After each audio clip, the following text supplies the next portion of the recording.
Hey guys, as I mentioned many times before, I was born in the former Soviet Union. My parents, what they call refuseniks, people who wanted to leave the Soviet Union but were refused for 10 years. So the one person who was fighting for us, the main person who was fighting for us in the United States, vis-a-vis all the organizations, vis-a-vis all the media and the United States government, the person who pretty much started the battle to get Soviet Jews out of the Soviet Union was Rabbi Kahane. He was one of the heroes. Everybody heard of Rabbi Kahane. Everybody in the Soviet Union heard of Rabbi Kahane. Everybody considered him a hero. Folks, which is precisely why I don't really understand what the hubbub is about in terms of people's animosity for him, right?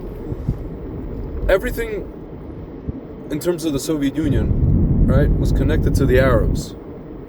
Rabbi Kahane understood this. This was one movement, right? It was the Soviet Union. It was the PLO. It was Arab nation states, and everybody understood who the enemy is, at least at that time. And everybody understood who was the main person battling them, at least out in the open. Chabad were doing their thing clandestinely. They were sending emissaries, shluchim, to the Soviet Union. Religion was illegal in the Soviet Union. You can get arrested for Torah learning, for Hebrew studies. People got arrested. I know rabbis. I know just people who got arrested for these kind of things. It was called Zionistic activity, my friends. Interestingly enough, guys, the Lubavitch Rebbe was not necessarily a fan of certain kind of kinetic activities that Rabbi Kahane was involved in. But I'll tell you this. Come up to 99.9% of Chabad people, of Lubavitchers today, anywhere, and you ask them about Rabbi Kahane, they will tell you Rabbi Kahane was absolutely correct. He was following the Torah. Everything he was saying, everything he was thinking, his entire modus operandi was Torah, right? He understood, what the land of Israel was. He understood who our enemies are. He understood what they want. He famously said to this reporter lady, he's like, I understand the Arabs, the Arabs understand me, neither of us understand you, right? Folks, he was not for, God forbid, the G word. He was not for that. He was for Jews defending themselves. He was for something very simple, guys. You have an enemy that lives in your country.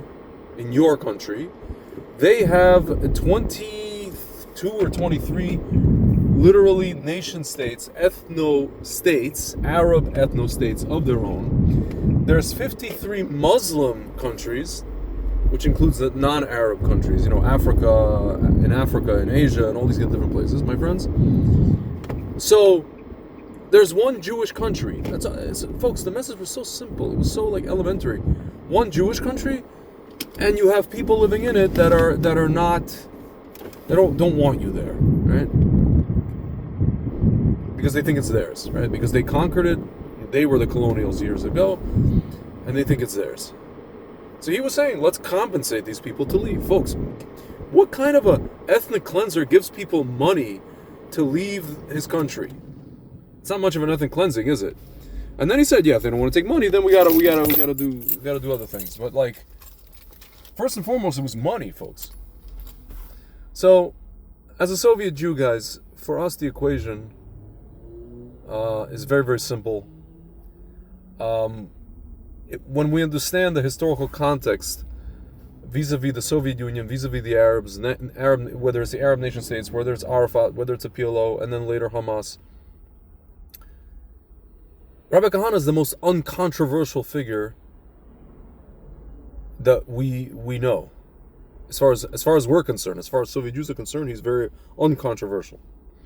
So, yeah, guys, just wanted to convey that because it just seems like a lot of people have the wrong idea, and frankly, to me, it's kind of insulting because American Jews who claim to be, for the Soviet Jewish movement, if you're against Kahane, you're essentially negating all the work that he did for us.